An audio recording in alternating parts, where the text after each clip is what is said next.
Мұхтар Әуезов. Көксерек. Әңгіме. Қара адырдың қарағанды сайы елсіз. Айналада қабат-қабат шұбар адырлар. Жақын төбелердің барлығын аласа боз қараған тобылғы басқан. Сай бойында май айының салқын лебі еседі. Бастары көгеріп, бүрленіп қалған қалың қараған жел лебімен сыбдыр-сыбдыр қағып теңселіп, ырғалып қояды. Маңайдан жуалардың, жас шөптердің иісі келеді.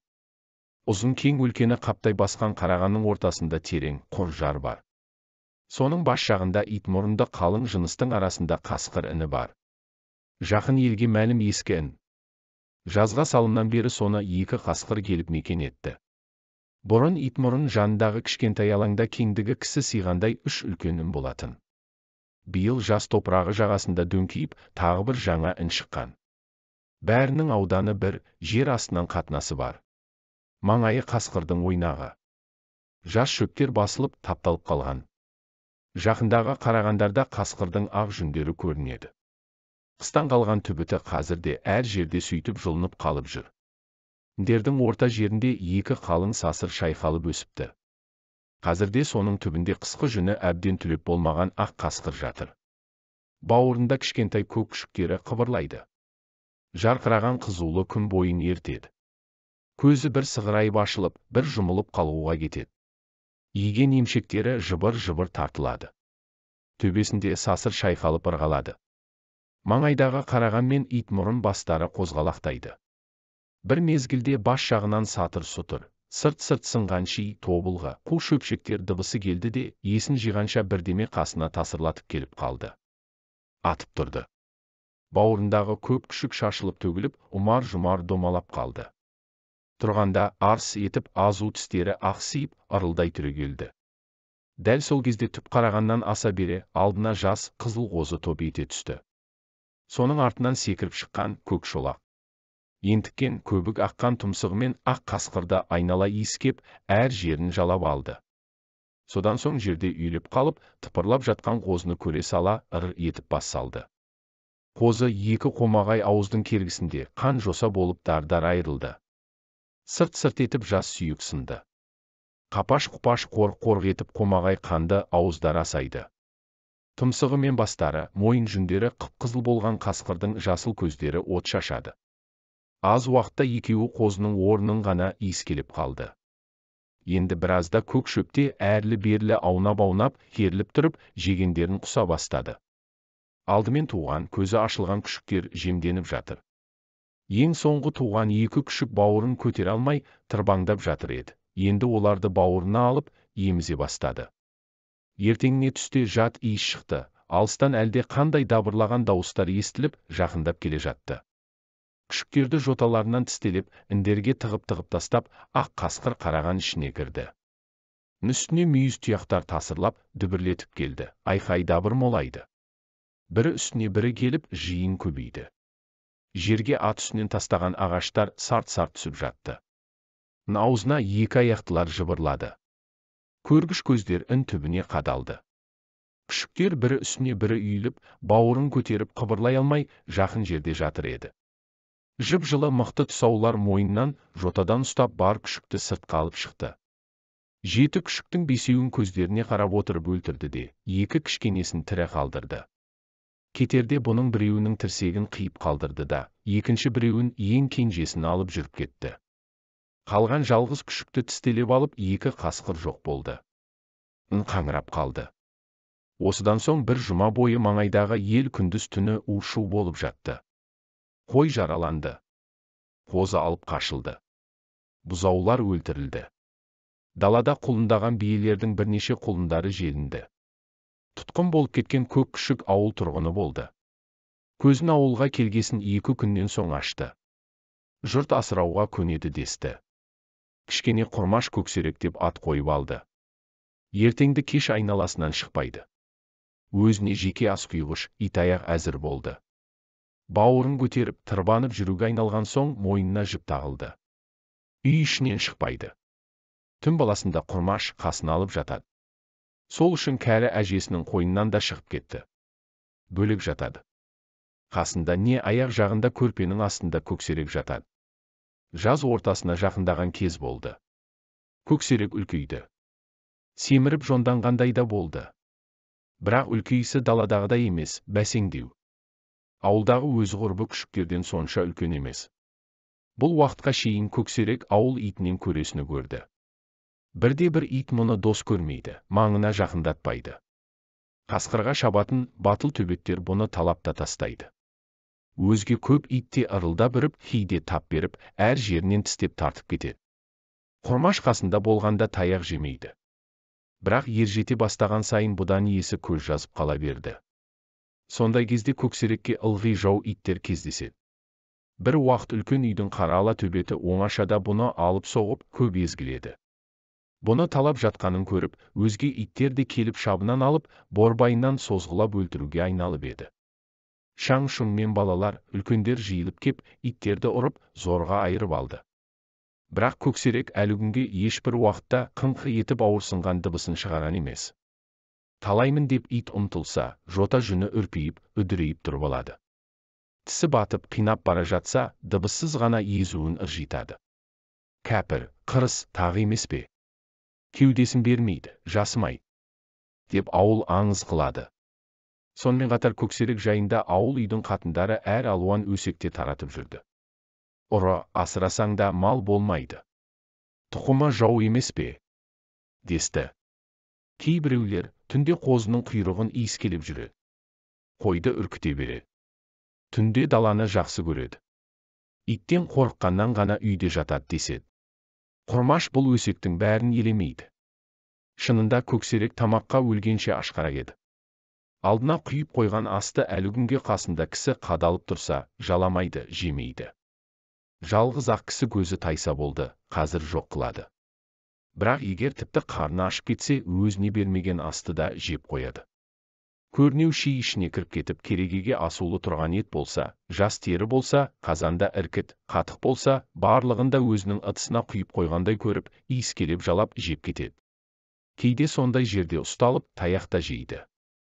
Талай рет оқыста төбесіне таңқ етіп тиген оқтаумен бойын тызылдатып, шыпыртып тиген қамшыны да татты. Бұның жауабы езуін ғана ыржитады. Құрмаш қанша тәрбиелесе де, көксерек ұрлық пен адал астың айырмасы не екенін ұға алмады. Біресе өздері беріп тұрып, жей дейді. Біресе сондай тамақты өзі тауып алып жеп жатса, ұрып салады. Сол себепті кей кездері алдына дайындап қойған тамақты да жемей, көзінің астымен жалт-жалт қарап жатушы еді. Қалайда болса, үзіп жұла жүріп, көксерек аш болмайтын. Күніне 2 мезгіл тамақ ішу мұның шарты болып алды. 2 рет қолдан ас құйылмаса, ол күні көксерек өз бетімен барып бірдемені жеп жататын. Осымен жүріп жаз ортасы ауған кезде, көксерек зіңгіттей көк шолақ қасқыр болып шықты. Енді қарала төбетте талай алмайды. Жота жүні үрпиіп, көздері жасылданып, бар тістерін көрсетіп, аузын ақситып ашып жіберіп, тап бергенде, талай бұралқы төбет, быжыл қаншық қаңсылай, шәуілдей қашатын болды. Мынадай кезде Құрмаштың өзі де қорқақтай барып қойлайтын еді. Жетілмей келе жатқан тісі ғана. Көксерек арлан еді. Сондықтан бұның бойы биіктене берді. Әлі тұрқы шығып ұзарған жоқ. Барлық жүні қара көк, жотасы күдірейіп, ауыз омыртқа мен құйрығына шейін тұп-тұтас болып, күлдіреуіштей бүгіледі. Атылып келе жатқан садақ оғындай үңілген, сүйірленген бір бітімі бар. Өзі ешкімге ізденіп соқтықпайды. Ит баласына заты қастай, жібімейді. Әлі күнге бір рет жадырап ойнап көрген емес. Татулық жоқ, суық. Жалғыз ағатын біледі. Құрмаш пен әжесі шақырса келеді. Онда да жүгіріп келмей, құйрығын сөлектетіп, бүкеңдеп қана келеді. Бұны да ашыққан уақытында істейді. Әйтпесе көбінесе анадай жерде қырыстанып көзінің астымен жалт-жұлт қарап жатып алады. Барып түрткілеп, орнынан тұрғызып жіберген соң ғана үйге жүреді. Өскен сайын сызданып, суықтанып келеді. Сол мінезін байқаған үлкендер. Енді бұны өлтіріп, терісін алу керек, осы кәпір түбінде ел болмайды дейтінде болып еді. Бірақ Құрмаш көнбеді. Осымен тағы біраз жүргенде бір күні көксерек қарала төбетке майдан берді. Қарала төбеттің иесі Жұмаш бала жаз бойы Құрмашқа: «Қасқырың болса қайтейін, менің қарала төбетім бірақ бұрап соғады. Арашаламасаң, алдақашан өлтіріп тастар еді» дей беретін. Bir күні түсте Құрмаш Көксеректі тысқа алып шығып, ас құйып жалатып тұрғанда, анадайдан шылапшының салдырын естіген қара ала төбет үйдің көлеңкесінен шығып алып, адымды қойып еді. Екпіндеген бетімен, жолында жасқап тұрған Құрмашқа қарамастан, келе Көксеректі бүйір жағынан келіп арс етіп қауып түсті. Бұрынырақ кезде бұндайда асын тастап, кісіге қарап жалтақтап шығып кететін Көксерек енді зор дауыспен гүр етіп, қара ала төбетті алқымынан ала түсті. Ұстаған жері құлақ шекеге жақын еді. Төбеттің мойнын бұрғызбастан қапсыра тістеп, жұлқып жібергенде, үлкен төбеттің арт жағы бұлған қағып барып, Көксеректің жанына дүрс етіп сұлап түсті. Маңайдан жұрт дабырлап жиылып қалып еді. Көксерек қараланы тамағынан қысып буындырып тұрып қоя берді де, жотасы үдірейіп топтан шыға берді. Жеңген жаудың сығымынан зорға құтылған қарала қаңсылап жүні жығылып, бір жаққа кетті. Осы оқиғаның ертеңінде кешке жақын ауыл жанында жатқан қойға қасқыр шапты. Дөң басындағы қойшының айғаймен қатар ауылдағы кәрі жас, аттылы жаяу иттерді айтақтап түгел жүгіріп еді. Көп ішінде Көксерек те кетті деп Құрмаш та жүгірді. Бірақ қасқырға ешбір ит жете алмады. Дөң аспай, иттің бәрі де, адам атаулы да тоқтап қалды. Сам жақтағы алыстағы сары жотадан ереуілдеп екі зор қарайған асты. Ол екі қасқыр еді. Солардың артында тұмсығын жерге салып тоқталмай ағызып Көксерек кетіп бара жатты. Бір кезде жотадан о да асты. Артынан Құрмаш пен өзге балалар, бірінің артынан бірі Көксерек. Көксерек деп шақырып айқайлап жүгірді. Әбден қас қараюға айналған уақытта Көксерек жалғыз өзі баяулап басып ауылға келді. Бірақ үйге кірген жоқ, анадай тұрып қайта шаңдатып, жер тырнайды. Сары жотаға қарап қойып, әрлі-берлі жүріп жер иіскелейді. Тыныштала алмағандай. Көксеректің бұл жайын байқап Құрмаштың әкесі: "Түу, мына кәпірдің екі көзі жап-жасыл боп кетіпті-ау, тұқымын сезген екен мына жүзі қара қой, балам, енді мұны өлтіріп, терісін алайық" деп еді. Құрмаш бұл сөзге көнбеді. Бірақ осы кештен 2 күн өткен соң Көксерек бір түн ішінде жоқ болды. Құрмаш қашып кетті деуге қимай, айналадағы ши қарағанды, жар-жыраларды тегіс арылтты. Таба алмады.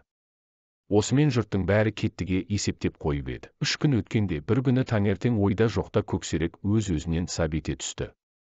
Құрмаш пен әжесі қасқырдың бұл мінезіне сүйсініп, қуана қарсы алды. Бұл келгенде Көксерек екі бүйірі суалып ашыққан. Өзінің үсті басы батпақ болып сыбағысқан собалақ жүдеу пішінмен келді. Қайта тұрып қалды. Тағы да бұрынғысынша күйленіп, нық семіріп, енді орасан боп өсе бастады. Бұл соңғы күйленуі шынымен үлкен қасқыр боп ұлғаюының белгісі еді. Сонысын сезген болу керек, күздің бір қара дауылды қара түнде Көксерек тағы жоқ боп шықты. Бұл жолғысы шын болды. Енді қайтып оралмастай болып кетті. Сол көк қасқыр саршұнақ пен қоянның көжегі сияқтына азық қыла жүріп, өлместей боп алды. Қысқа да жеткен еді. Жарық айлы түнде тұмсығынан бұрқырап бу шығады. Аязды түнде табанының астындағы қар шықыр-шықыр етеді. Жотадан жотаға жортты. Талай жерден қарауыл қарап, желге тұмсығын төсеп, алыстан тартқан бір иіспен жүріп отырып, бір қыстаудың желкесінен келіп шықты. Тау желкесіндегі боз қарағанды қарлы адырдан әрлі-берлі жүріп көп аңдыды. Шашау шыққан мал жоқ. Айналасы қарауытып, қыстау тұр. Бадырайып қараған көздердей болып, әр жерден 4 бұрышты қызыл оттар көрінеді. Пішен төбесі мен қораның ығында жатқан иттер үреді. Сақ, мазасыз.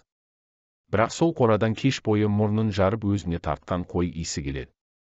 Қораға жақындайын деп еді, көп иттер шулап үріп, маңайлатпады. Қатты аяздан тұмсығының ұшы, езуі ашып, шыдатпай тоңа бастады. Табаннан өткен ызғарда аяқтарын қарып, қатырып барады. Қайта жортып адырға шықты. Алғашқы рет амалсыздан көкке қарап аузын ашып шыққанда ішінен зор дауыс шықты. Күтпеген дауыс. Көксеректің ең әуелгі ұлығаны осы еді. Қарлы елсіз адырды басына көтеріп дауыс салды. Тынбай ұзақ уақыт ұлыды. Мұның дауысы шыққан сайын, сайдағы ауыл жақтан көп иттің арс-ұрс, шәу-шәу етіп үргені естіледі.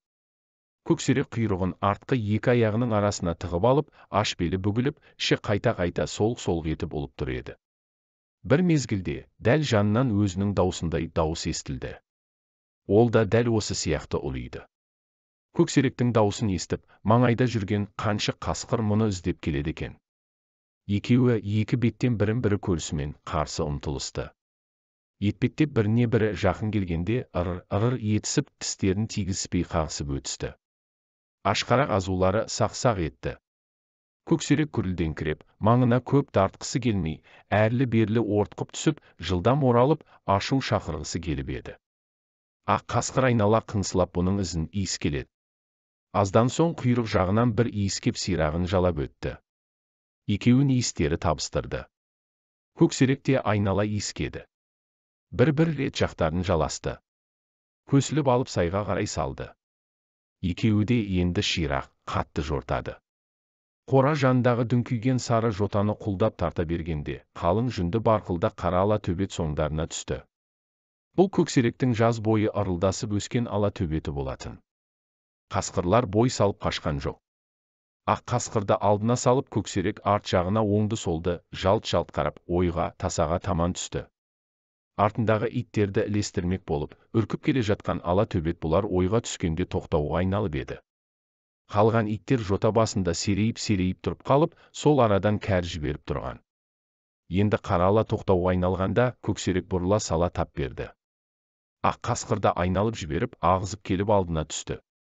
Екеуінің бетіне шыдай алмай, жалт бере қашқан ала төбет құйрығы шошаңдап, барбаңдап бетке қарсы ұзай алмады. Ақ қасқыр бұрын жетіп жұлып кетті. Арты көтеріліп барып түссе де, ала төбет жығылмай қарсы қарап, ырылдап тұра қалып еді. Сол кезде ғана бұларға жеткен көксерек келе құлақ шекеден қауып түсіп, көз ілескенше қараланы жұлып соғып, астына жұмарлап басып алды. Қасқырдың екеуінің де жоталары дүңкиіп, жон жүндері үрпиіп алған. Ауыздары басында қалың жүнге толып шықса да, артынан ыстық қанға, жұмсақ етке, сырт-сырт сынған сүйекке де араласты. Аяқтарының астында ойылып қалған қалың қар, бұрқ-бұрқ борайды. Жылы жұмсаққа тұмсықтары кіріп алып, екеуі де өзге дыбыс шығармай, қорқ-қорқ асайды. Су, қар араласқан жылы тамақты қомағайланып, қылқ-қылқ жұтады. Аяқтап келгенде екі санды екеуі ортасынан дар айырып жұлып әкетісті. Аздан соң қараланың қара табандары мен құйрығы ғана қалды. Одан басқа әр жерде шашылған жүндері ғана жатыр. Екеуі айға қарсы қасқарып қайтадан қарадырға тартты. Алдында көксерек, артына соның ізімен ақ қасқыр түсіп, адырға кіре бере бір ақ жартастың бауырында екеуі бірдей аунап алды. Осыдан соң екеуінің жұбы жазылған жоқ. Қасына серік ергеннен бері көксерек зорайып қатты өсті. Аяқтары жуандап, жүндерінің бәрі де қалыңдап ұзарып, өзі жуан, өзі мықты көкжал болып алды. Қыс іші болса да жоны шығып, алқымы түсіп, семіріп кетті. Оның есебіне белгілі атышулы екі қасқырдан Қарадырдың іші тысындағы ел түгел көресіні көрді. Даладан қойшы алдынан қой тартып жейтін, жайлаудағы сиырға шауып, тайыншадан бастап, үлкен сиырға шейін жейтін осы екеуі. Февраль-март кезінде 3-4 түйе де желінді. Кісіден қорықпайды. Әсіресе бір көк шолақ бар. Қойды алып соғып жарып жатқанда, қасына сойыл салым жерге келгенше қашпайды. Даладағы қойға тигенде, әуелі біреуі келіп шабады. Соған қойшы алданып жүргенде, бір жақтан келіп екіншісі шабады, десетін болды. Боранды, аязды түндерде бірен-саран қораға да түсіп көрді. Бір кедейлеу ауылдың қой қорасына түсіп, 10 шақты қойын жалғыз көксерек өзі өлтіріп, құтылып шыққан уақыты да болды. Бірнеше ауылдың қасқырмен таласуға жарайды, ер, сақ деп жүрген әлденеше иттері де желінді. Және шірет жасағандай, Қарадырдың қыстауларына кезекпен соқтығады. Бірер күн бір-екі ауылдың айналасында қатты қимыл қылып жүріп, соның артынан бір жұма, 10 күндей бұл маңайда жоқ болып кетеді. Оның есебіне екінші, үшінші ауылдар әлгінің көргенін көріп жатады. Әр ауылдың тұстарында өздерінің көрініс беріп келетін қарауыл жоталары, жылғалап келетін сай, өзектері бар. Торуға мезгіл таңдамайды, таңертеңі, түсі, түні, бәрі бір. Күніне бір мардымды жем алмай, қанағат қылмайды. Келгенде ана кезең жақтан, анау шиден, ана Қарағанды сайдан келет десе, сол жерлерден айтқандай шығады. Бұлар айналдырып жүрген елдер малын шашау шығармай, көзден таса қылмай, қия бастырмай-ақ сақайған болады. Бірақ күндіз түннің бірінде не қылса да бір қапысы болмай тағы қоймайды. Көксерек дәл соған кез келгендей дап-дайын болады. Қыс қатты. Қар қалың. Қасқырды қар көтереді. Атты көтере алмайды.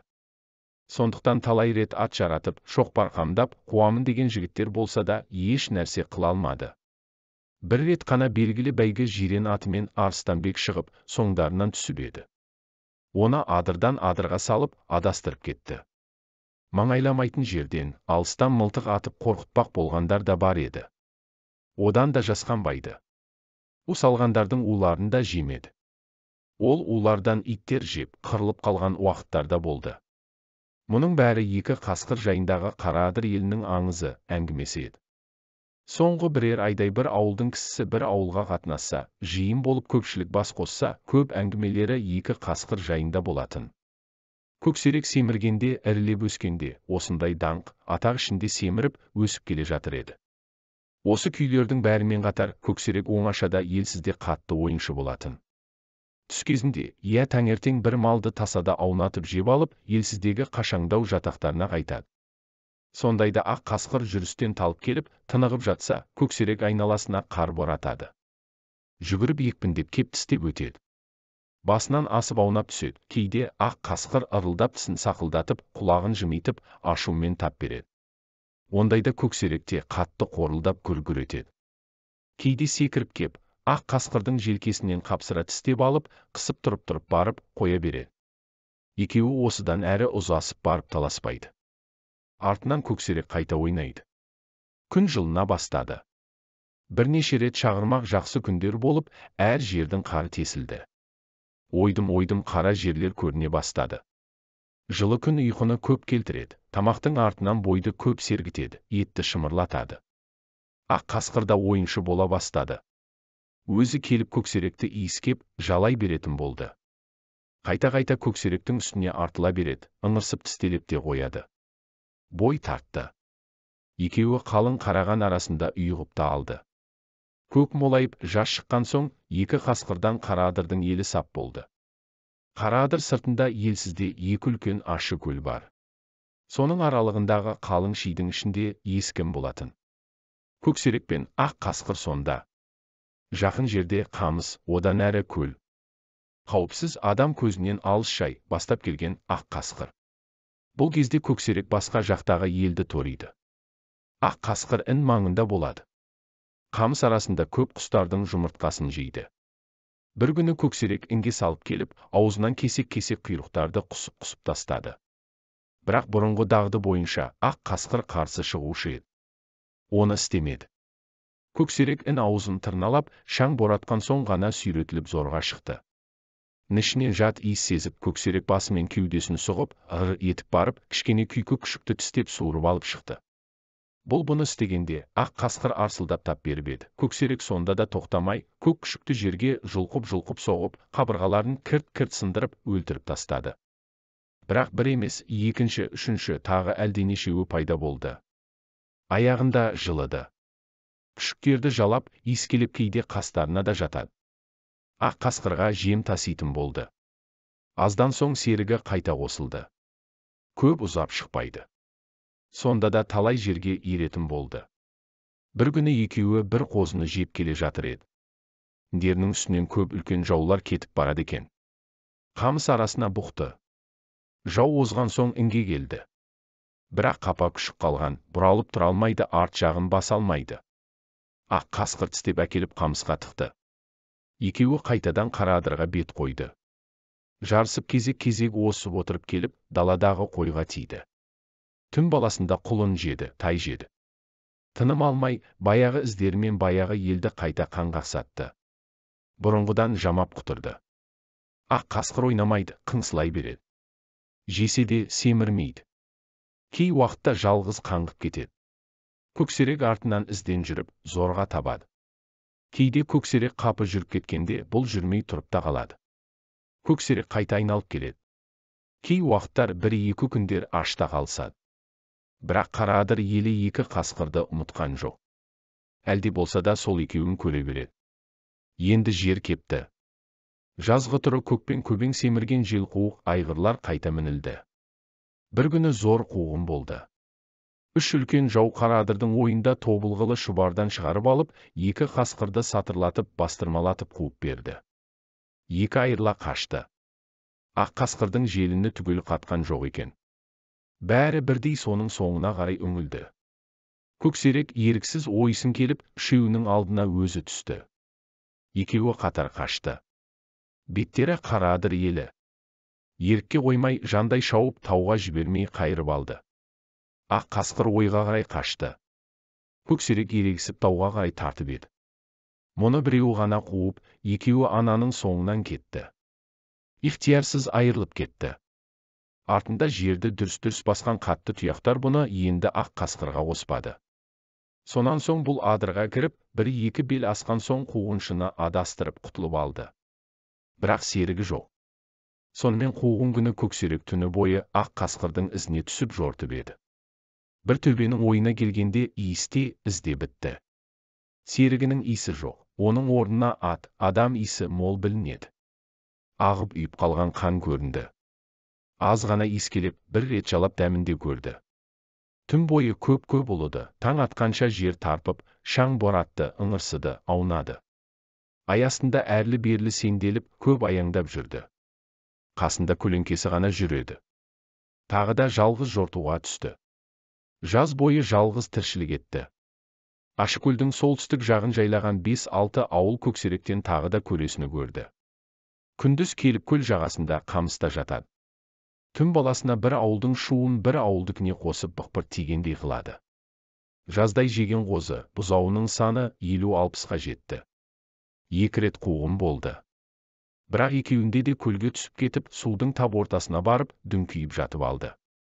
Сая сулы, айналасы зор бастақ, батпақты Ашыкөл бұған үлкен қорған болып алды. Әсіресе жаңбырлы, желді түндерде, ай қараңғыда, ақ жауындарда Көксерек қатты құтырады. Түнгі ауылдың қорасына шапқанда күзетшінің айтағы, иттердің үріп тұрғаны, барлығы да бұған бөгет емес. Кей-кейде ара түнде жарқ етіп күрс беріп мылтықта атылады. Даусынан ғана біраз сескенеді. Азғантай ұзап кетеді, ел тыныштала бергенде қайта соқтығады. Жасынан бір күнде 2 рет аш жеп ашқарақ болып үйренген Көксерек ауылға жақындап келгенде көзі тұнып, есі шығып кетеді. Сондықтан ауылға тақай бере ақ ағызып ат қояды.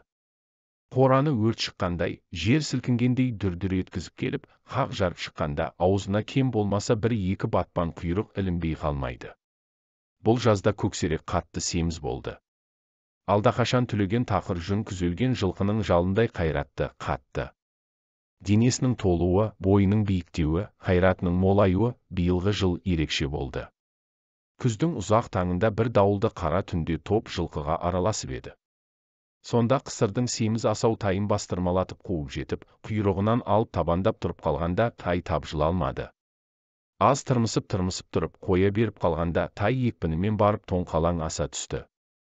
Сонда ағызып келіп бас салып, алқымынан гүр етіп қаба түскенде, тай көтеріп тұра алмай, Көксеректің астында ажал тапты. Қайтадан қарлы, боранды қыс келді. Аязды, елсіз ұзақ далаларда аштық түндер басталды. Ашумен жер тарпып, қар боратып көп ұлыды. Бір мезгілде ай астындағы ағараң еткен көп топты көрді. Бұрылып бір жаққа қарай жалтарғанша тасырлатып, қар боратып, қасына ағызып келіп қалыпты. Бұлар тілдері салақтаған, ауыздары арандай ашылған, жүгіріп келе жатқанда бәрі тегіс ырс-ырс етеді. Иістері Көксеректің мұрнын жарды. Қар саяңдады. Қалың топтың алдында зор көрі шолақ мұның жанынан арсы етіп желді қауып өтті. Көксеректе тұмсығы ашумен ыржиып тістерін сақ-сақ еткізді. Екеуі қайта беттесіп келгенде біріне бірі ұмтылмай, қорғана жанасып қор-қор етіп ырсылдап тұрды. Артынан жеткен көп ақ қаншықтар Көксеректі айнала иіскеледі. Бір үлкен ақ қасқыр келіп жағын жалады, бода жалады. Бәрімен иіскелесіп алды. Үлкен көк шолақ қана иіскелеп жанысқан жоқ. Бәрі де аунап-аунап қарды қауып алысты. Көксерек те соны істеді. Бұл қосылған топ жаңа ғана отардағы жылқыдан бір тайды жеп келе жатыр еді. Бірігіп алып адырға қарай жарысып жөнелісті. Бұл топтың саны 10 шақты. Әзірге басшысы көк шолақ. Қалғандары қаншық қасқырлар. 3-4 күшік, оның ішінде 1-2 арланы бар. Бірақ олар көк шолақ пен Көксеректен қаймығады, көп ойнайды. Үлкендермен арылдасып таласпайды. Көксеректі қаншық қасқырлар көп жағалайды. Топ ішінде көксеректен күйлі қасқыр жоқ. Бойға денеге бұнымен көк шолақ қана таласады. Оның мойны көксеректен де жуанырақ. Жалғыз ақ жотасы ғана бұныкіне ұқсамайды. Мұндай дүңкиген күдір емес, жазаңдау. Шабысқа артық болса да, алысқа мынадай сенімді сияқты емес. Құтырынып шапқан мықты, қомағай топтың бетіне ештеңе қарсы тұра алмады. Боранды күні ығып келе жатқан қойға араласып, бет-бетімен бөліп әкетіп, талай қойды жаралап, жеп қырып шықты. Көксерек қосылғаннан бергі алғашқы шабуыл осы еді. Тамақты емін еркін араласқандықтан, әрқайсысы жеке-жеке таласпай, қағыспай жесіп алды.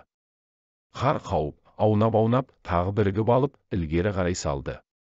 Артынан адам келіп айырып алған қойлардың талайы таусылып біткен, талайы жаралы. Әр жерде сирағы, бас жүні шашылып қалған көп жемтіктер көрінеді. Топтанып келіп жылқыға да шапты.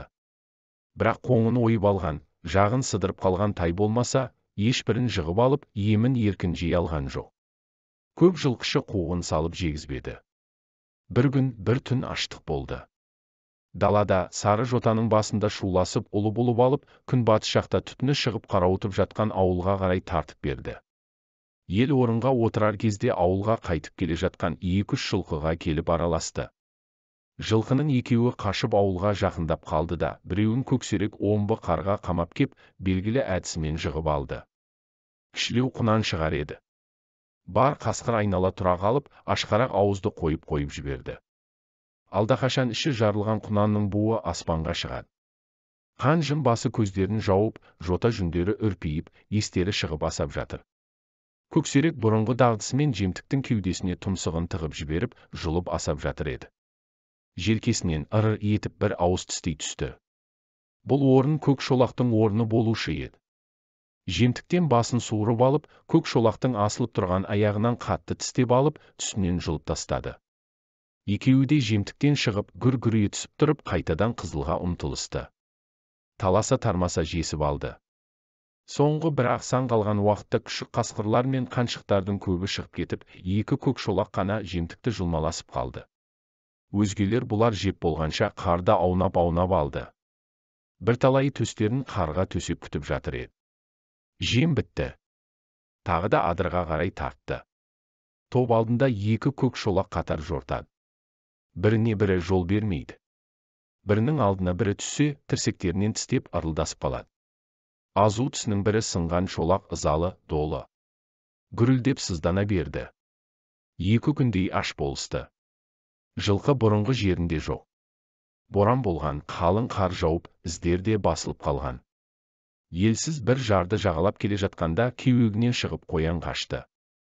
Жардың екі жағына қақ жарылып бөлініп алып, ұмтылып қуды. Аздан соң қоян жардан шығып, көксерек жаққа қарай далаға шыға, адырға беттей қашты. Бұл топтың алдында көксерек еді. Қоянға жақындап келеді. Бір кезде төтеден ағындап жеке дара болып, көк шолақ ағызды. Қоянға жақындап қысып келіп, көксеректің алдына түсті. Артқы қасқырлар шұбап алыста қалды. Адырға кірді. Бірнеше төбелерден өтті. Көксерек кейіндеп қалып еді. Бір ылдида көк шолақ қоянды жұмарлап жатыр екен. Көксерек келе ауызды қойды. Екеуі жұлқысып тартысқанда қоянның басы мен кеудесі көк шолақтың аузында кетті.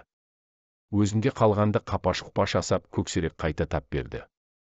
Көк шолақ қоянның басын тастай беріп, арс етіп көксеректі аяқтан ала түсті.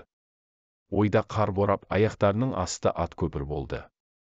Шапшып келіп гүрілдеседі. Тістері бір-біріне сатыр-сатыр тиісіп, қарш-қарш айнасады. Тікейіп шапшыған бойда ұстасып тұрғанда, көксерек басын бұрып жіберіп, көк шолақты құлақ шекеден ала түсті. Жасынан ауыл иттерінен үйренген әдісі еді. Аузы тиісімен жұлқып бұрап жібергенде, көк шолақ майысып барып астына топ ете түсті. Жығысымен үстінен басып тұрып, құлақ шекеден ауызды жылжытып келіп, алқымға салды. Тамағынан қапсыра қысып буындырып алып, мойын сүйегін қырт-қырт шайнайды. Көк шолақтың аузы арандай ашылып, тынысы құрып, тыпырлауға шамасы келмей қалды. Сол уақытта артқы қасқырлар топырлап келіп жетіп, көк шолаққа ауыз салысты. Шаптан, қолтықтан, жалаңаш төстен мықты, өткір тістер жұлқып тартқанда, көк шолақтың қаны жосылып ағып, ішінен бұрқырап буда шықты. Бұл арада бар ауыз түгелімен жабылып кетіп еді. Аз уақытта көк шолақтан будыраған жүнмен 4 табан ғана қалды. Қалған топтың жалғыз даусыз басшысы Көксерек болды. Іздеп жүріп отардағы жылқыны тауып алды. Тағы да атышулы Тоғыз қасқыр деген даңқы шықты. Күндіз түні жылқышы атаулыны күзеттен босандырмай, сонда да дамыл бермей, тай құнанды жеп тұрды. Артынан ерген тобы аштық көрген жоқ. Бөрі де жонданып, құтырынып, мықты жүргіш болып алды. Шетінен Көксерекші батыл. Сол не істесе, соны істейді. Ара тұра жылқыны тастап, маңайдағы ауылдарға да соғып кетеді. Тоғыз араласқан жерде сел қаптағандай, жау тигендей қылады.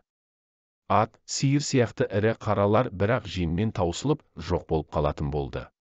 Бір уақыт керуен жолында да болды. Кешеден бері аш жемей, ашыққан, аяздаған уақыт еді. Жалғыз атты шаналы жүргіншіні қамады. Айналасына қар боратады. Бірісі жолына барып жатып алады. Жартысы артына, жартысы алдына түсіп, қашпай, мезгіл сайын жақындап, аяң салып отырады. Есі шыққан керуен, аты жүре алмай қалған соң, айқай салып қашып еді. Атты топтарымен жығып салып талқандап өлтіріп талап жесе бастады. Топ осыған араласып жатқанда Көксерек мұны тастай беріп, қасына 1-2 қаншықты ертіп алып, кісінің артынан қар боратып, бұрқыратып салып еді. Жақындап қалғанда кісі шошып жығылды. Бірақ алдарынан айқайлап, сатырлап шапқан аттылар шығып қалып, айырып алды. Осыдан соң Көксерек қатты долы, ызалы болып, сызданып алды. Ырқына көнбеген күшіктерді, жүріске ере алмаған қартаң қаншықтарды кейде бас салып талапта тастайды. Тағы бір ретте қалың шилі қорықта отырған 5-6 ауылдың үстіне келді. Күндіз болатын. Күн шаңытқан аяз еді. Шеткі ауыл бұларды көріп қалды. Ши шетінде қарда аунап жатқанда бір түйе шықты. Үстінде кісі бар. Басына ақ оранған. Тура қасқырларға қарай жүрді. Ат емес қашпаса да болады. Бірақ түйе жақындап келгенде бар қасқыр тұрып, далаға қарай ақырын бүлкектей берді. Топтың артынан Көксерек керені аулап зорға тұрып қырыстанып артына қарап, ол да аяңдады. Түйе бақырып қояды да шудасы желкілдеп желеді. Бетті елсізге қарай түзеп қасқырлар бүлкектеді. Артында Көксерек. Түйе бұрылып кетер деп бақылайды. Бұрылмайды, Көксерек ашығып қалып еді. Дәмелене бастады. Біресе жортыңқырап барып, алдыңғыларға жететті, бәрін тоқтатып, өзі жүресінен түсіп, түйеге қарап жатады. Түйе жақындап келгенде өзгелер жылжи береді. Бұл да артынан тұрып аяңдайды. Аяғында ауылдан әбден ұзап шықты. Көксерек өзгелерді ілгері жіберіп, өзі бір күшік қасқырмен бөліне оң жақ бүйірге қарай тартты. Түйелі қиыстап топпен бұл екеуінің аралығына қарай беттеді. Әлі де түйе бақырады. Исі, дәмі қызықтырып, асықтырып барады. Көксерек түйенің артына түсті. Бірақ әлі онша жақындаған жоқ. Түйе енді ақырын жүре бастады. Кейде тоқтап, алды артына қарайды. Ақбас әрлі-берлі бұрылып қозғалақтайды. Түйе тоқтағанда Көксерек те тоқтайды. Тұрған жерінен қар боратып тарпына бастайды. Сөйтіп кеп бір мезгілде ағындап шауып, түйенің жанына жақындай келіп, қиыс өте берді. Сол кезде түйе үстіне бір ұзын нәрсе шошайып созылды да күрс етті. Өлгенше қатты ашы дауыс даланы сілкіндіріп шошытып жіберді. Бар қасқыр қар боратып ытқып, қашып жөнелді. Күрс етіп жөтелген көк түтінмен қатар Көксеректің артқы бір саны шыж ете түсті. Әрі ыстық, әрі суық бір нәрсе қадалып шаншып қалды. Санын арс етіп қауып қалып, түйенің үсті тағы да сыртылдап қамданып жатқанда, бұда ытқып қашып жөнелді. Тоқталған жоқ, көп қашты. Бірнеше қырқадан, 1-2 жазықтан құлаш ұрып шауып өтті.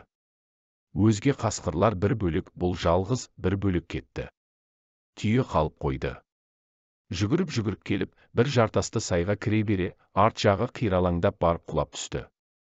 Жол бойы тоқтамай аққан қан әлін кетірді. Жарасының ауруында жаңа тоқтар алдында ғана сезе бастаған. Қыңсылап жатып санын жалайды. Қан шығады. Бір тұрады, бір жатады. Тұрғанда енді бір аяғын көтеріп тұрады. 3 аяғымен секектеп аяңдайды. Арада бірнеше күн өтті. Осы сайдан шыққан жоқ. Ашығып бұралуға айналды. Бірақ аяғы ептеп басуға келді. 1-2 қырқадан асты. Бір сайда 3-4 ат жайылып жүр екен. Бұғып қасына келді. Шетте арықтау бір көк шолақ ат тұр еді. Тап беріп қуып отырып, қалың омбыға әкеліп қамады. Осқырып қорқып тұрған атты алқымынан алып, бауыздап түсті. Санын жұлды, қоңын ойды. Омбы қардан шығармай тұрып, жығып алды. Тоя жеп алып, сайына қайтты. Күнде кешті күтел. Түн болған соң, жемтігіне келіп асын жейді. Осымен 5-6 күн өтті. Қайтадан жоны шығып, тыңайып күшейіп қалды. Аяғы да әбден басуға келді. Күдірейген жоталы, ашулы көксерек тағы да жортуылға шықты. Белгілі жемтік біткеніне 2 күн болған. Содан бері аш еді. Жорта-жорта, баяғы Қарадырдан шықты. Түске жақын мезгіл еді. Жота-жотадан қарауыл салды. Жерге тұмсығын төсеп, белгілі иіс күтті. Алыстан таныс иіс келіп мұрнына жетті. Маңайға жалт-жалт қарап алып, қырдан қырды, адырдан адырды кезіп отырып, күн батысқа қарай шырқап салды. Көп іздеді. Аяғында күн кешке жақындағанда бір жотаның басында шошайған аттылы қойшыны көрді. Айналасында сол төбенің бетінде қой шашылып жайылып жүр. Теріп жеуге шашқан шашудай. Бірақ жақында ауыл бар. Алыстан ағындап бет түзеді. Жалғыз ақ қарасын көріп қалған қойшы айғайды салып бұған қарсы шапты. Қойшы үлкен емес, бала даусы шошытпайды. Қой дүркіреп үркіп қойшыға қарай қашты. Қасқыр жақындап бір қызыл қойға ауызды салғалы ентелеп келіп қалып еді. Бағанадан айғайлап келе жатқан қойшы қасына кеп қалыпты. Еріксіз жалтарып бұрыла беріп еді. Қойшы бастырып қуып жөнелді. Бой салып қорқып қашқан жоқ. Содан ба болмаса тегі жүйрік пе, әйтеуір боз ат бастырмалатып жетіп келіп, көксеректің жотасына жеңіл ағаш сарт етіп тиіп қалды. Сол ақ екен, қарсы бұрылып алып аттыға қарай арс етіп шапшып қалды. Арандай ашылған ауыз бірдемені жұлып түспек еді. Ыңғайына бала тонының өңірі ілінді. Соны бөксеріп жұлып түскенде, боз ат осқырып атқып кетті. Баланың шошыған айғайы шықты. Қасқыр артына айналып тап бергенде, мөңкіп жүрген боздан бала аударылып құлап түсті. Көксеректе қазірде бұрын ешқашан білінбеген долылық, жайындық бар еді. Туғаннан бергі барлық көресі осыдан 2 аяқтыдан дегендей, жығылып домалап жатқан балаға тап берді. Оқыс секіргенде санының жарасы ашылып, тыз етіп ашып қалып еді. Ол бұрынғыдан жаман ызаландырып құтыртқандай. Боз ұзап қашып кетті. Қой да жоқ. Екпіндеп секіріп, ырылдап кеп баланы бас салды.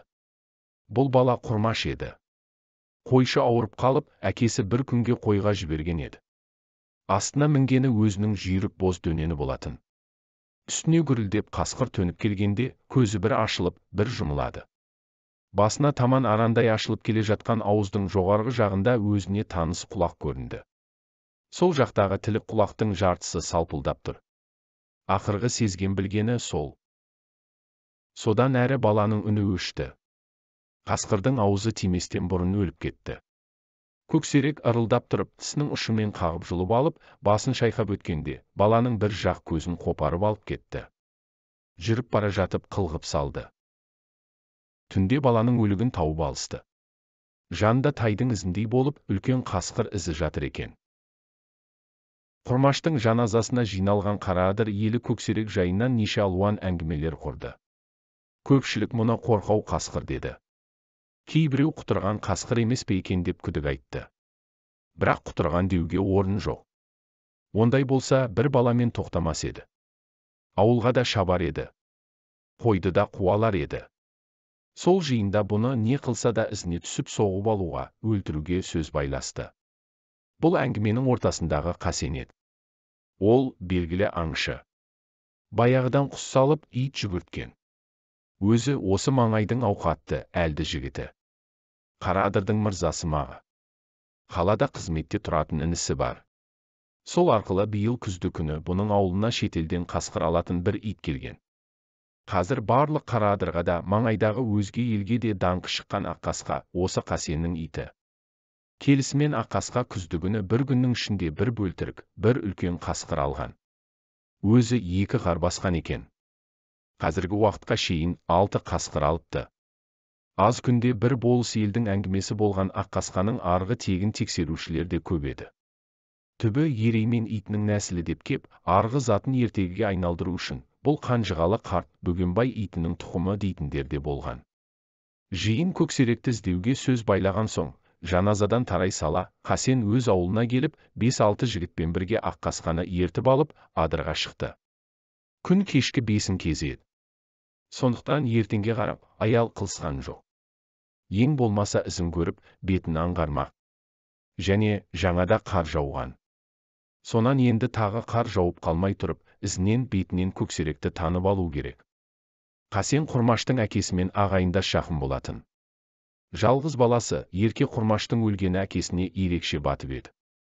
Бұның үй ішімен ботадай боздап, бейіт басында да қатты күңіреніп жылағанын көргенде тірі жанның бәрінің сай-сүйегі сырқыраған. Құрмаштың әкесі Қасенге: "Сол жалғызымызды өлтірген қасқырды қолыма әкеліп беріп, көзін ойғызбасаң, сен маған туысқан емессің" деген. Өзге елде Қасенге: "Бүгін Аққасқа не өлсін, не өлтірсін. Осыдан басқа жерге итіңнің керегі жоқ" тіпті дескен. Осы сөздердің барлығы Қасенді де асықтырып, ширықтырып еді. Құрмаш ауылы мен Қасен ауылының арасы жақын болатын. Сондықтан көп уақыт өтпей-ақ, аңшылар кешегі бала өлген жерге жетті. Ақша қардың үстінде бадырайып үлкен іс жатыр. Беті елсізге Тастықұдыққа қарай кетіпті. Барлық аңшы ізге қарап, қасқырдың үлкендігіне қатты қайран болды. Аққасқа бұрынғы еріншектеу әдеті бойынша ізге жеткенше жай жүріп, тартыншақтап келіп еді. Ізді көріп, біраз иіскелеп алған соң, басты төмен салып жіберіп, тұмсығын ізден алмай отырып, жүнді адырға қарай шауып жөнелді. Бар аңшы артынан ілесе желе текіректеп шауып отырды. Аққасқа тоқтамайды, артына қарамайды, тынбай жортады. Әлі қар бекіген жоқ. Қалың да емес, қыстың орта кезі болса да, биыл қар жұқа болатын. Аңшылардың айтуы бойынша, қасқыр, түлкіге ит қосатын уақыттың нағыз өзі еді. Қасен қолына келгелі Аққасқа барлығы 3 қасқыр алды. Бұның екеуін бір күнде күздігүні жер қарада алған. Үшіншісін, қар түскеннен кейін, ауыл үстінен алып еді. Қасен өзінің 1-2 жігітімен және басқа аңды сүйетін 4-5 құрбысымен соңғы уақытқа шейін ат жаратып жүргенді. Алыс жерден еті аяңдап келген Аққасқаның қысты күні қарда жүгіруге қызылы толық болсын деп етейтіп, баптап қайырып жүреді. Бұдан бұрын Аққасқаны аз-аздап қоянға жүгіртіп 2-3 суытып алған. Соңғы уақыттардағы тамағы көбінесе құрт араласқан сұйықтау ас болатын. Қоясында 2 рет тастатып алып еді. Содан бері қысқы жүні жетіліп, өңі ажарланып, қатты құлпырып алған. Жалғыз ақ бүгін таңертең аз ғана ас құйылған екен. Соның тоғы қаша қоймады ма деген күдік бар. Одан басқа жоны жұмырланып, етін сыртына теуіп, бойдағы майдан, іштегі қыл-қыбырдан арылған кезі. Аққасқаның бойы қасқырдан кіші емес. Аяқтарының жуандық сондығы да содан кем емес. Өзінің барлық тұлғасында қасқырға ұқсайтын бітім бар. Түсі тазылар түсінде емес, қасқыр түс. Дене жүні ақ сарлау келгенде, маңдайы шаңқиған, ақ маңғыл қасқа болатын. Екі көзі шатынап шарасынан шығып тұрғандай үлкен. Үнемі от шашып тұратын қып-қызыл көз. Ашуда, ерлікте бір өзінде. Екі шекесі торсықтай деп жүретін аңыз қыларлық. Бұның да жотасы күлдіреуіштей. Құйрықтан ауыз омыртқаға шейін дөң сияқтанып, күдірленіп, дүңкиіп тұрады. Оның үстіне шеке мен мойын тұп-тұтас болып келіп, шеңбер төске қосылған. Алдыңғы жағы арыстан бейнесіне ұқсайды. Аққасқа өте қабаған. Сіркесі су көтермейтін долы, залы. Сондықтан ауылға келгенде шынжырдан босамайды. Далаға алып шығып, аңның ізіне салғанша, жағарасын көрсеткенше, ұзын кендірден босамайды. Әйтпесе жолда кез келген иттерге де соқтыға береді. Итке келгендегі жалпы әдеті, өзі барып таласпайды, бірақ ауылдың көп иті алдынан шығып, быжғылдап үре беріп, айналасын қамай бергенде, яки біреуінің жұлып қашқан тісі тигенде құтырып кетеді. Ондайда топ иттің ішіндегі ең үлкен төбетті секіріп барып құлақ шекеден алып, топ еткізіп соғып, жаншып жібереді. Кісі айырмаса, астына түскен итті өлтірмей шықпайды. Өзі жүрген жерде өзге иттің еркелігін көтермейді. Күзден бері Қасен ауылының 2-3 сақ төбетін өлтіріп салды. Қатты ашуланып, ашқарақтанып кеткенде иесінде қауып жібереді. Күздігүні үй ішінде сойып жатқан қойдың етін жегізбей ұмтылғанда Қасенді де бір-екі рет қолынан ала түсіп қауып алған. Күн екіндіге жақындап қалды. Аққасқа ізбен әлі жүріп келеді. Жерден бас алмайды, тоқтамайды. Аңшылар Қараадырдан 5-6 шақырымдай ұзап шықты. Қасқырдың бұл күнгі беті Тастықұдықтан да өтіп, Ақсораңдағы жылқыға қарай тартты. Ақсораңда 2 қос жылқы жатыр еді. Айналасы аласа белес қалың тобылғылы үлкен шұбар еді. Соның ортасындағы жадағай жалғыз биік Ақсораң. Қасқырдың осылай беттегенін білген соң аңшылар ақылдасып тұрып, Аққасқаны шақырып тоқтатып алды. Мұның мойнына кендір тағылған соң барлық жұрт аяңдап Ақсораңдағы қосқа тартты. Бүгін түнде сонда қонып, ертең ерте жылқышыларды жүйрік ат айғырға мінгізіп алып, қалың топ болып қуыспақшы болды. 2 қостың бірінде Қасен аулы мен барлық Қараадырдың да жылқысы бар еді. Жігіттер сол өз қостарына келіп қонды. Қоста түні бойы тынымсыз қызулы, лаулаған әңгімелер болды. Мол асылған семіз ет қонаққа да, жылқышыларға да көңілді желіктің шарты еді. Құрмаштың өлімі де көп уақыт әңгіме болды. Қасендер келісімен-ақ барлық жылқышы мәлім етті. Өткен түнде көк шолақ жылқыға шауып, бір жабағына жеп кетіпті. Жалғыз өзі бір семіз жабағының жарты етіне жақынын жепті. Бұл не деген жалмауыз екенін білмейміз, әкеңнің деп қосбасшысы сөйлеп еді. Ол ұзаған жоқ. Ол болса осы Ақсораңның айналасынан табылады. Соңғы уақытта қасқырдан тыныш едік. Осы жалғыз қасқыр кешеден келіп араласты. Тайдың ізіндей. Әнеу күні де келіп бір тай жеп кетіп еді. Іздегендерінің өзі сол. Ел мен қосқа кезек тиеді. Бір көпір сырқынды. Бәрін істеп жүрген сол. Енді әттең дүние соны ғана бір қолға берсе-ау, деп жабағысы желінген Бейсенбай жылқышы кіжінді. Жатарда Аққасқаға азын-аулақ құрт пен жылы жұмсақ ет берілді. Жұрттың бәрі айнала үйіріліп, соны күтті. Бірақ тар үйде көп бөтен кісінің ортасында Аққасқа жиі ашу шақырады. Шынжырмен байлаулы жатып, кей уақытта арс етіп, от айналасындағыларға тап береді. Көп уақыт қорылдап, гүр-гүр етіп тұрып алады. Отқа қарсы қараған көздері ашумен қанталап шатынап кетеді. Қараңғы ала көлеңкеде жатқанда 2 көзі қып-қызыл шамша жанады. Аққасқа ырылдағанда алдында отырған Бейсенбайдың жотасы мұздап, еті тітіреп кетеді. Ентелеп ілгері жылжып, отқа қарай мінбелей береді. Таң қылаңдап келе жатқанда барлық аңшы мен көп жылқышы атқа мінді. Жарап жүрген бедеу биелер мен жүйрік айғырлар түн ортасында ұсталып, тоғын қашырып алып еді. Жұрттың бәрінің қолында сойыл, шоқпар. Сатыр-сұтыр етісіп, қостан желпіне шығысты. Ақсораңның етегіне таман келгенде, Қасен 11-12 кісілік жиынды төртпелді. Өзі Аққасқаны алып Ақсораңның дәл биігінің басына шығатын болды. Өзгелерді тау мен ұсақ адыр, қалың шұбарда айнала қоршап алып, жан-жағынан саумалап, Ақсораңның биігіне қарай қағып шық деп таратып жіберді. Қыстың күні алыстағы жотадан қызарып шығып келе жатқанда барлық аттылар жан-жаққа қарай шашырай жөнелді. Ақша қар желе шауып жөнелгенде жүйріктердің аяқтарымен есілі бүгіліп, борай түсіп жатты. Қасен аяңдап, биіктің басына қарай тартты. Жолшыбай 2-3 жерде Аққасқаны сартып, аунатып, баптандырып алды. Сонымен жарты сағаттан артық уақыт өткенде биіктің басына келіп шықты.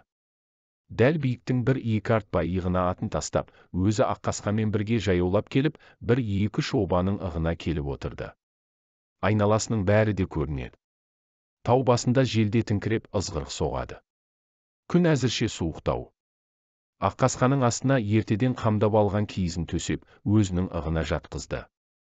Айналаға Аққасқа да анда-санда бойлап жағалай қарайды. Қасен бұны баулыған иесіне ішінен бас иіп алғыс айтады. Құрметпен еске алады. Өйткені Аққасқа тау басында қазіргі отырыстың не мәні барын әбден түсініп, ұғынып отырған сияқты. Тыныштыққа бой ұрып, жатуды ойлап тұрған жоқ. Күтіп отыр. Биіктен томағасын тартқан қырандай ізденіп, бағып отыр. Жан-жақтағы қағушылардың бәрінің де алдына қарап өтеді. Кейде түрегеліп те жан-жаққа көз жібереді. Кешегі жабағына жеген көксерек екені рас еді. Кеше жартысына жақынын жесе, бүгін өткен түнде сол жеріне барып, тағы қалғанын тоя жеп алып, енді Ақсораңның етегіне келіп, бір жартасты, боз қарағанды қиындау сайда ұйықтап жатыр еді. Құлағына алыстан бір сарын естілді. Елсіз тыныш тауда таңертеңгі ауа дыбыс атаулының барлығын екілендіріп көтеріп тұрған. Оянып, жүресінен жатып, қар қапты.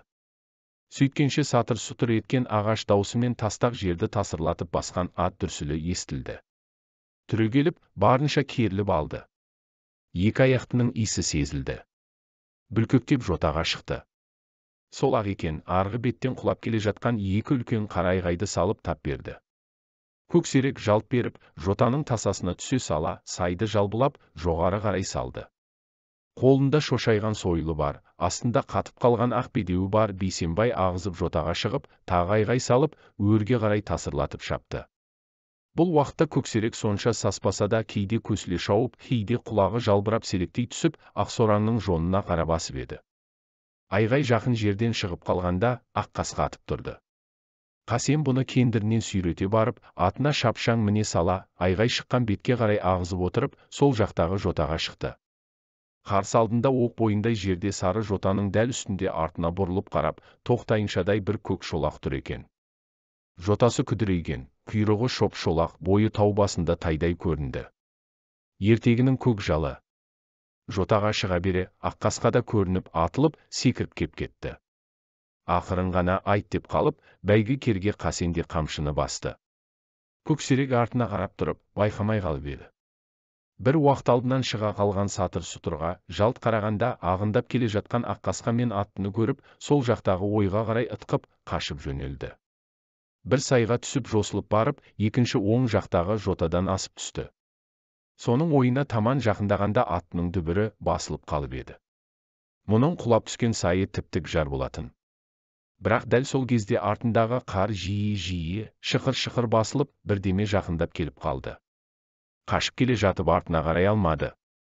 Сол-ақ екен жаралы санынан бір мықты ауыз қауып түсіп, ойға қарай қатты жұлқып көтеріп тастады. Сол сәтте бұның жауы қасынан ағып өтіп кеп, алдыңғы омбыға екпіндеп барып, соқтығып өзі де құлап түсті. Аққасқаның жұлып кеткен екпінімен етбетінен түсіп қалған көксерек енді атып тұрып тап берді. Бұрын Аққасқа бұндай жұлып өткенде, әсіресе ойдан төмен жұлғанда, қандай қасқыр болса да омақатып, тұмсығынан шаншыла түсуші еді. Сондайда қапсыз мықты ауыз тұрғызбастан келіп, алқымынан жабысып қалатын. Бұл жолы олай болмады. Аққасқа өзінен бұрын тұрып, күрілдеп ырылдап келе жатқан көк жалды көрді. Бұ да қарсы тап берді. Сол уақытта құлақ шекесінен тиіп қалған қышқаштай қатты темір ауыз жұлқып кеп жібергенде, ой жаққа қарай ытқып барып түсті. Бірақ Аққасқа жығылған жоқ, тік етіп барып, төрт тағандап тұра қалды. Ептілік, ыңғайлылығымен ғана көк шолақтың аузынан шығып кетті. Көксерек тістенгенде қамти тістей алмай, көбінесе терісінен ала жұлқып еді. Сол бетімен көксерек жотаға жүре бермекші болды. Өйткені артындағы дүсір тағы естіліп қалды. Бірақ Аққасқа да қалмады. Ағындап келіп, ар жаққа шығып алып көлденеңнен шапшып секіріп келіп, көксеректі құлақ шекеден ала түсті. Көк шолақ бұл жолы да жығылмады. Аққасқаны көтере жоғары шапшыды. Алғашқы алған жерден Аққасқаның аузы босап кетті. Екеуі бетпе-бет келіп шапшып тұрып, қаршылдасып ұстасты. Енді бірінен бірінің босап кетуіне жол жоқ. Бұл күй не қылса да біреуінің астына түсуімен біту керек. Және етіне тіс тиіп, ашынып алған Аққасқа қазірде долылықтан өртенгендей еді. Қасқырмен көп кездесіп, қырқылжың тарта бастағаннан бері қарай Аққасқа бойына тіс тигенше онша өлерменденбеуші еді. Дәл қазіргі күй жалғыз тал қылына шейін қоздырып, күйдіріп жандырғандай. Көксеректе бағанадан қалыспаған итке енді шын ойынды бастаған. Екеуі шапшысып тұрған бетте біріне бірі құлақ шекеден де, алқымнан да алғызбайтын болды. Алдыңғы аяқтарымен ұстасып тіресіп тұрып, сол сәтті аңдығанда екеуі де тез іс бітпейтінін ұққандай болды. Қозданған қан толқынып кеп, тағы бір дем басқа шыққанда, Аққасқа қарсы алдында арандай ашылып тұрған ауызға сақ еткізіп тістерін салып жіберді. Бұл қасқырдың төменгі тістерімен тілін қоса шайнағанда, қасқырдың жоғарғы азулары Аққасқаның тұмсығының екі жағынан жоғарғы ұрттарына келіп кірш-кірш кірді. Ашулы тістер сытыр-сытыр, қарш-қарш шайнасады, әлі шапшысып тұр. Дәл сол уақытта жоғарғы жотадан шыға сала төмен қарай кер ат пен ақ бие де аңырап еді. Қасен мен Бейсенбай, құдайлап, сойылдарын оңтайлап келе жатты. Өр жақта Аққасқа, шайнасып тұрған ауыздардан сілекей мен қан аралас ағып, сырылдап тұр. Аққасқа Қасен даусын ести сала, ойға қарай жұлқи бұрап қалғанда, көк шолақтың белі бұралаң етіп барып, дүрс етіп құлап түсті. Ауыздары бір-бірінен айырылған жоқ. Екеуінде де үн жоқ. Шайнасу үстінде желімдей қайнасып қатып қалған сияқты. Ең аяғы, болымсыз болса да, тыныс алған дыбыста білінбейді. Құдай! Құдай! Иә, сәт! Иә, сәт! Иә, аруақ! Иә, ақсарбас! Дей бере, екі атты үстеріне жығыла-жығыла үйіле түсті. Аттары босанып шықты. Опыр-ай! Опыр-ай! Аузын! Деп келіп Қасен жуан қамшының сабын көксеректің көмейіне тығып жіберіп, мықтап басып тұрып, жауының тұмсығын жоғары қарай қайырып жіберді. Аққасқаның қан басқан тұмсығынан көк шолақтың тістері бір-бірлеп шығып кетті. Аққасқа сонда ғана бүйірін тартып тыныс алды. Бірақ әлі де жанын шығарғанша қасқырдың төменгі жағын күрт-күрт шайнап жатыр. Бұл кезде Бейсенбай да қара пышақты көксеректің өкпесіне салып жіберіп еді. Осы ит! Десті. Көксеректің жаны әбден шыққан соң, Аққасқаны Қасен, Бейсенбай екеулеп отырып, зорға дегенде айырып алды. Құйрықтан қысып алып алысқа сүйреп апарған соң ғана Аққасқа есін жиды. Бірақ әбден әлсірегендіктен сол апарған жерге сілейіп жата кетті. Барынша шаршап талған екен. Ес жиған соң, жұрт көк шолақтың құлағына қарап отырып, бұрынғы кеткен көксерек атты күшікті таныды. Құрмашты ойлап, кейбіреулердің көздерінен жас та шықты. Ауылға келгенде Құрмаштың әжесі боздап келіп: «Қураған-ай, неңді алып ием? Не жазып едім? Бауырына салып өсіргеннен басқа не қып еді менің құлыным?» деп елді тегіс еңіретіп көксеректі басқа тепті. Тыңдағандарыңызға рахмет. Арнамызды қолдап, тіркеліп қоюларыңызды сұраймыз. Лайк басып, комментарийге өз пікірлеріңізбен бөлісіп кетіңіздер.